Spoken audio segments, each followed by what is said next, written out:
Alain, propos d'un Normand. La raison du plus fort. La raison du plus fort est toujours la meilleure.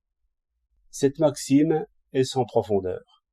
La Fontaine a voulu l'expliquer par une fable que tout le monde connaît, et, au lieu de l'expliquer, il l'affaiblit encore.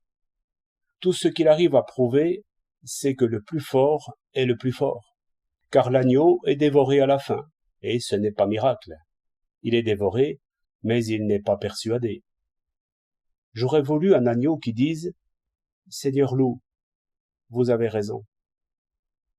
Pascal, en moins de paroles, pousse jusqu'au fond. Ne pouvant, dit-il, fortifier la justice, on a justifié la force, afin que la paix fût, car elle est le souverain bien. Telle est la sombre maxime de politique que La Fontaine tenait au bout de sa plume, sans le savoir. S'il l'avait vue en bonne lumière, je crois qu'il aurait eu un peu peur, car ce n'était qu'un bonhomme. L'autre est un homme. Sa fable est courte. Elle se moque autant du loup que du mouton. Deux carrosses se rencontrent dans une rue étroite. S'il n'y a point de règle, il faudra qu'on se batte, d'où un désordre sans fin et mille injustices.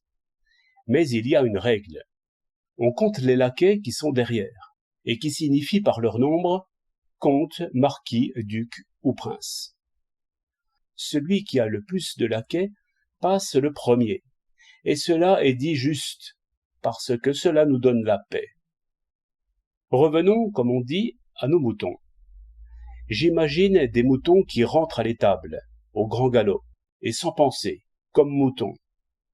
Les 4 premiers se serrent dans la porte, et poussent tant qu'ils peuvent, comme s'ils voulaient renverser les murs. On devine ce qu'ils peuvent alors bêler, chacun criant qu'il a droit de passer, argumentant de l'épaule, et bien en vain, lorsqu'arrive Guillot et son bâton. Il tape, il tire, non sans discours. « Stupide mouton, que feriez-vous sans maître ?» Enfin, il ouvre un passage.